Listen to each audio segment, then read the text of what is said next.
Liv, we've got some questions sent to us by some theatre arts students. Yep. Let's do it. Amazing. I'll go first. All right. What inspired you to make this show comes from Tia. The fact that we get to tell this very Australian, very Melbourne story on our stage.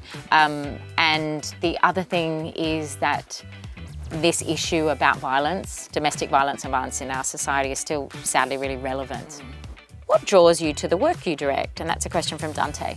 Often the way that I make work is that I have an idea first and then it kind of gets buried under my skin, and it's often kind of a way to make sense of either something that I've witnessed in the world that I'm curious about. Next question from James. Yeah.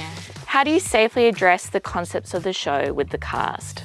We have a psychologist come in, we have our fight coordinator, our intimacy coordinator, all these sort of different experts who can support what the actors are being asked to do or think through. Claudia wants to know, do you ever just want to put yourself in the show? My kind of dream for the whole time I was a kid was to be a performer. I was performing in a show at Student Theatre Society that I went to at uni and realised something was wrong.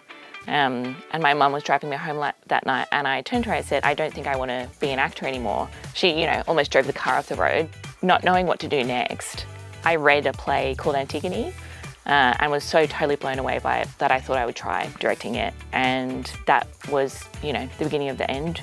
Liv, can you tell me a bit about your creative background?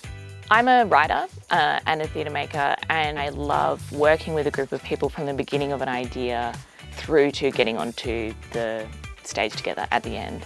Once you have started working professionally as a director, it almost never happens that you get to spend time in someone else's room and contribute in ways that are helpful. So it's been great. So great for me too.